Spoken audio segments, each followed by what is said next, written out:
Thank you. I'll get an email ready.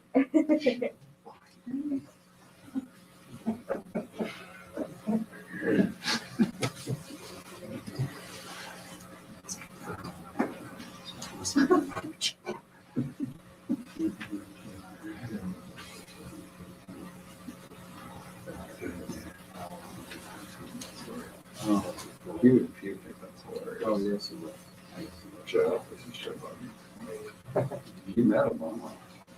Obama helped him.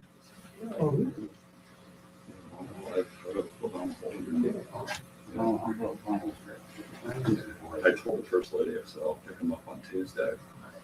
You just say careful what you wish for. what was the event? It was just a Christmas party. Oh, that's funny.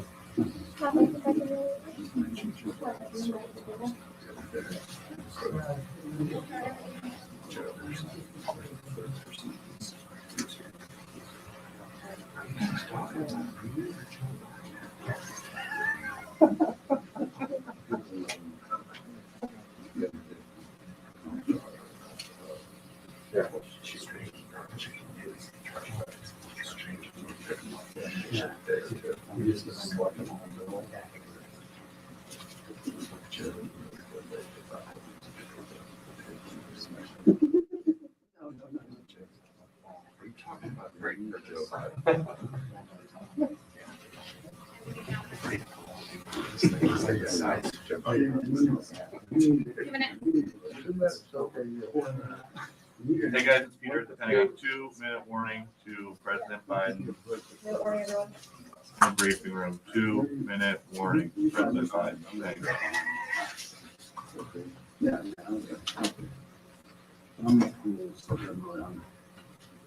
I'm a tertiary, fairly interesting thing.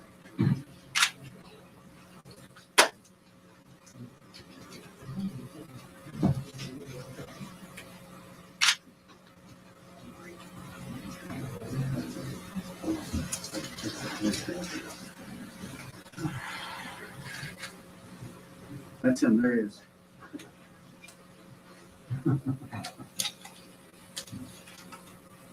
Sounds good. Okay.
President's in the room.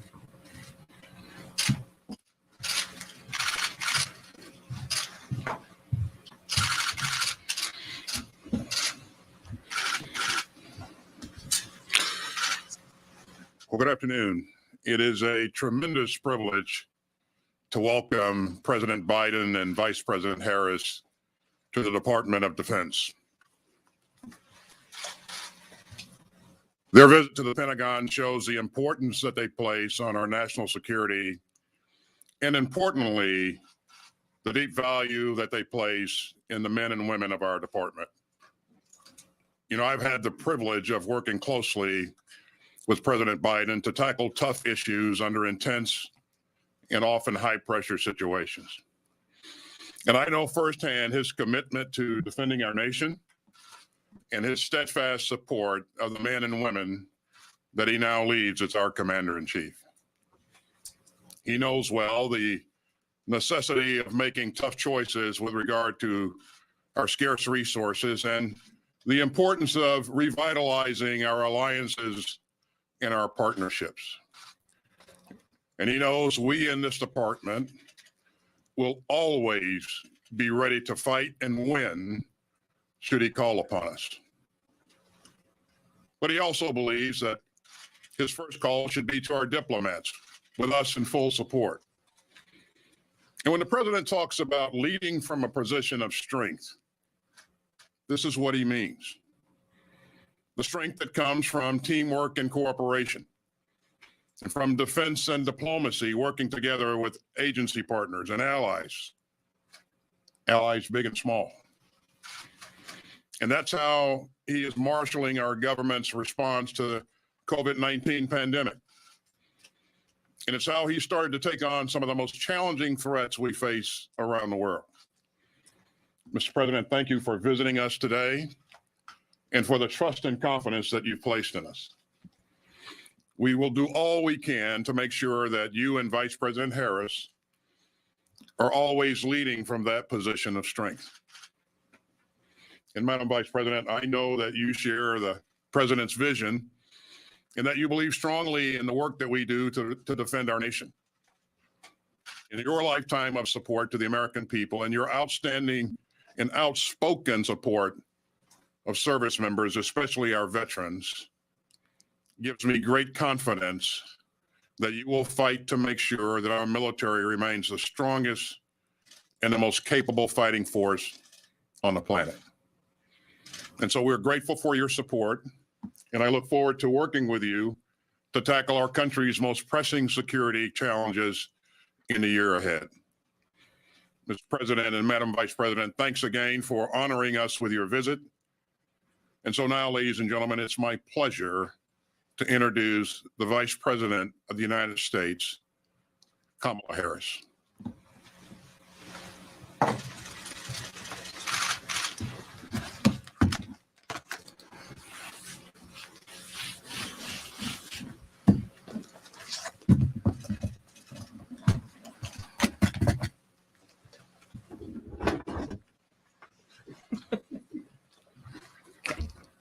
These guys are tall. Thank you, Secretary Austin, and for your warm welcome today, and for your leadership, and to the personnel here at the Pentagon, both civilian and uniformed. Thank you for your dedication and for your discipline. And thank you for keeping our nation safe. Over the years, I have visited bases in California, and I've also traveled to meet with service members stationed in Iraq and Afghanistan. The service members I've met, our troops around the world, face daunting challenges, but they do not flinch. They do not let their energy flag. They defend our country. They deter our enemies, and they sometimes do it all thousands of miles away from their homes and their families. Service and sacrifice is in your DNA. It defines who you are. It defines what you do. It defines how we lead worldwide. And today, as we face global threats to our climate and to our health, to our physical security and cybersecurity, your work is of profound importance and consequence. And that's why the President and I are here today, to tell you that we stand with you and we stand for you. You are the best and the bravest fighting force in the world. You know that success comes not just from training and equipment, though that is certainly crucial, but also from clarity in vision and in mission, in strategy and in tactics. It comes not only from force, though when we must fight, we will fight to win, but also from diplomacy, development, and our democratic principles. That is what we pledge to you. We will always honor your service and sacrifice. We will always support you because your success ensures our nation's security, because your success ensures our nation's success. You have wise and steadfast leadership in Secretary Austin and Chairman Milley, and you have a commander-in-chief. We have a commander-in-chief in our country who knows from personal experience the burden that you and your families carry. He has so much respect for each and every one of you, as do I. As you know, this is Black History Month, and while we celebrate that part of America's history every day, let us honor also today the Black soldiers who fought at the Battle of Bunker Hill, the Black infantrymen of the Civil War, the Black waves of World War II, the many courageous Americans who throughout our history have answered the call to duty. They didn't just join to make history, they joined to serve. And all of you joined to serve. So as we next hear from our president, let me just end where I began. A few months ago in Ohio, I met the mother of one of the service members I met in Kabul, a soldier by the name of Shayla. And her mother was so proud of her daughter. And she came up to me and she said, "You remember my daughter?" She showed me a picture of her. And she asked me, would I call Shayla and leave her a message? And it was a simple message. I told her how thankful I was and her nation is for her service. And I'm thankful to all of you. And of course, so is our president, your president. So is our nation. So may God bless you. And may God bless America. And I think we're going to switch in and introduce the president. I'm sorry. Are you going to introduce the president?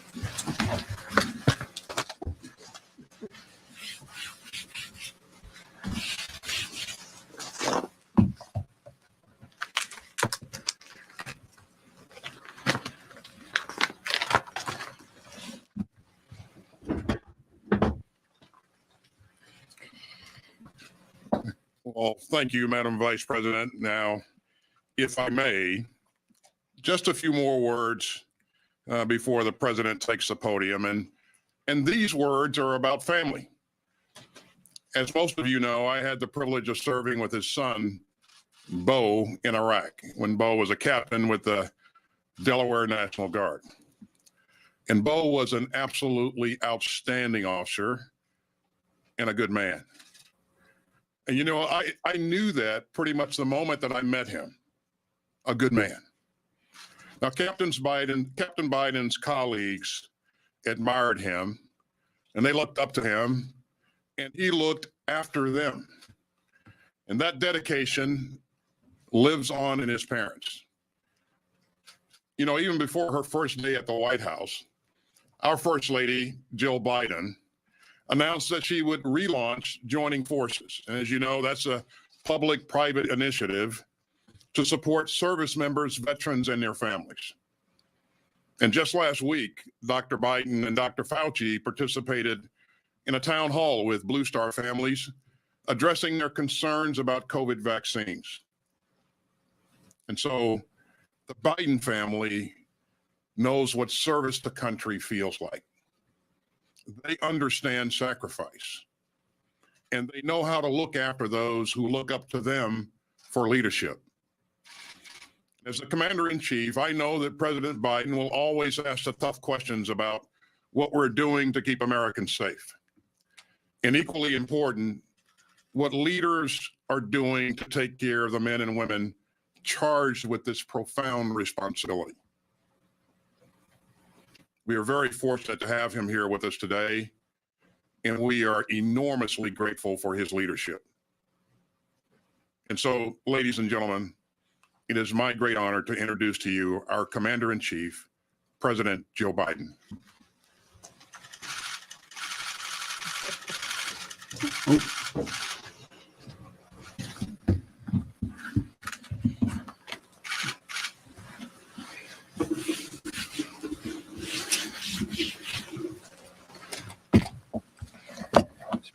Thank you. Well, Mr. Secretary, thank you. Good afternoon, everyone. I want to thank Secretary Austin for welcoming the Vice President and me to the Pentagon today. It's good to be back. Before I begin, I have some welcome news that the Saudi government has released a prominent human rights activist, Lojane Lowell, L-O-O-L, from prison. She was a powerful advocate for women's rights, and releasing her was the right thing to do. It's been a busy day. Earlier, I announced steps we've taken to impose cost on those responsible for the military coup in Burma. And I've just concluded a briefing with the civilian and military leadership where I laid out my national security priorities, and I want to share the message directly with the Department of Defense staff all around the world. Because each of you, whether you're newly enlisted, a career officer, a non-commissioned officer, or a civilian policy expert, you're essential to how we project our strength around the world, defend America's interests, and advance American leadership in the world. So often, our armed forces and the Department of Defense staff are how the rest of the world encounters America. And you all know as well as anyone that our country is safer and stronger when we lead not just with the example of our power, but with the power of our example. As your commander-in-chief, I will never hesitate to use force to defend the vital interests of America, the American people, and our allies around the world when necessary. The central, indispensable mission of the Department of Defense is to deter aggression from our enemies, and if required, to fight and win wars to keep America safe. But I believe force should be a tool of last resort, not first. I understand the full weight of what it means to ask young, proud Americans to stand in the breach, as was referenced by the secretary my son both served in Iraq for a year. I'm the first president in 40 years, I'm told, who had a son or daughter who served in a war zone. So I know what it's like being commander-in-chief is an enormous responsibility and one that I will never take lightly or easily. I will work with Secretary Austin and leaders around the world to bring responsible end to wars that have dragged on for far too long, while continuing to ensure that terrorist threats cannot endanger the security of the American people. I also know that you are essential to the work of our diplomacy, not only as the ultimate guarantor of our security, but as diplomats yourselves. I got to know Secretary Austin when he was serving as commander of U.S. forces in Iraq. It wasn't just his excellent military leadership, but the many times I met him there and his strategy. He was a consummate diplomat as well. He worked closely with our ambassador to build relationships with both civilian and military leaders of our coalition partners. Because we are better able to project our power when we're amplifying our strength through our alliances, it was so important. There is no aspect of our agenda, the 21st century leadership, where the women and men of the Defense Department do not have a role, whether it's helping curb the pandemic here at home and around the world, or addressing the real threats of climate change that are already costing us billions in impacts on our bases and our national security, or being part of an ongoing fight for racial justice. You are essential to how we must rethink and reprioritize our security to meet the challenges of this century, not the last. We need to take on the dangers and opportunities of emerging technologies, enhance our capabilities in cyberspace, ensure that we are positioned to lead a new era of competition from the deep sea to outer space. And we need to meet the growing challenges posed by China to keep peace and defend our interests in the Indo-Pacific and globally. Today, I was briefed on a new DoD-wide China task force that Secretary Austin is standing up to look at our strategy and operational concepts, technology and force posture, and so much more. The task force will work quickly, drawing on civilian and military experts across the department to provide within the next few months recommendations to Senator Austin on key priorities and decision points so that we can chart a strong path forward on China-related matters. It will require a whole of government effort, bipartisan cooperation in Congress, and strong alliances and partnerships. That's how we'll meet the China challenge and ensure the American people win the competition of the future. You know, to the incredible individuals who serve in our armed forces, you are unquestionably part of the finest fighting force in the history of the world. You're warriors. The work you do each and every day is vital to ensuring the American people, your families, friends, and loved ones are able to live in peace and security and growing prosperity. And for those of you who raise your hands to sign up to wear the uniform of the United States, we owe you an incredible debt. I've said for many years, less than 1% of Americans do what you do. Put yourself in the line for the rest of the 99% of the Americans you represent. The 99% of us owe you. We owe it to you to keep the faith with our sacred obligation to properly prepare and equip you when we send you into harm's way, and to care for you and your families both while you're deployed and after you return home. You're incredible heroes and incredible patriots. I will never, ever dishonor you. I will never disrespect you. I will never politicize the work you do. That goes for our civilian professionals as well as the career military. As I've said, this is personal for me. The Biden family is a military family. We learned firsthand some of what your loved ones experienced when Bo was deployed to Iraq for a year with his unit in the Delaware National Guard. We dealt with the stress of his absence and the daily joys of life. And we worried constantly about his safe return. We felt overwhelming pride in his courage and his patriotism. You're all the best our country has to offer. You live by a creed of selfless sacrifice. And for many of you, the journey to service has not been easy. February is Black History Month, as the Vice President pointed out. Before we leave today, Vice President Harris and I are going to visit the hall honoring the long history of Black Americans fighting for this country, even when their contributions were not always recognized or honored appropriately. But those contributions have nevertheless helped push our country toward greater equality. From the bravery of the free and enslaved descendants of Africans who fought with the colonial forces in our revolution, to the Black regiments that joined to fight for the Union and for their own freedom in the Civil War, to the Buffalo Soldiers, including Henry O. Flipper, the first African-American graduate of West Point, and Kathy Williams, the first African-American woman, Kathy, who enlisted in the United States Army. Imagine the incredible love it must have taken for the proud Tuskegee Airmen to fly more than 15,000 sorties in battle when their own freedom was not fully realized in their own country.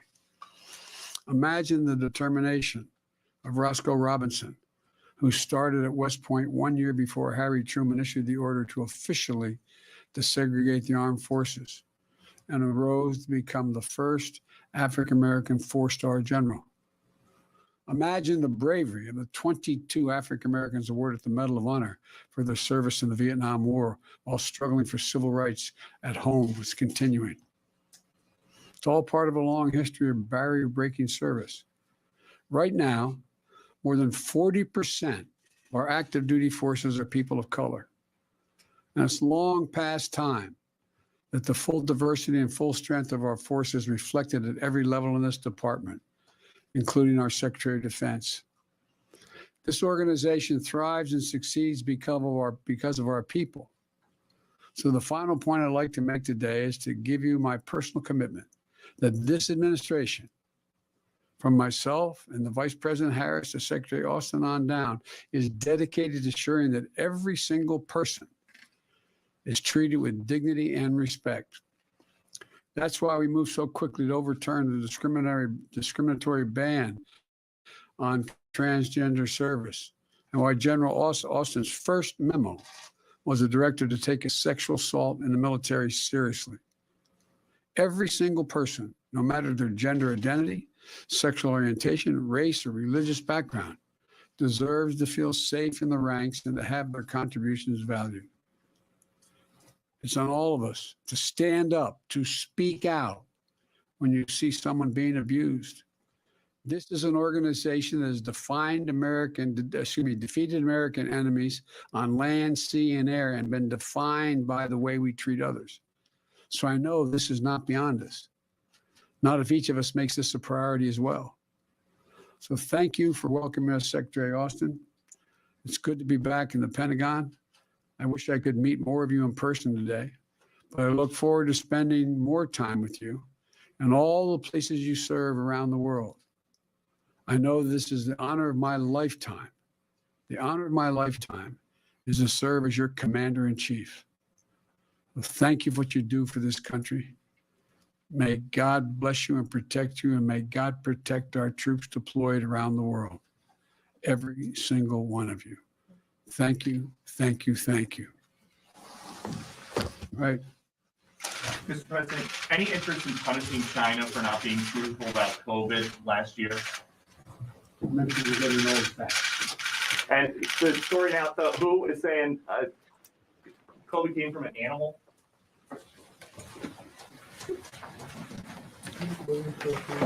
I got it. Put it all clear.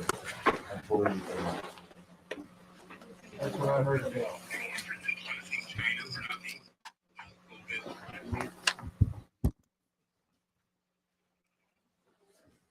interested in getting all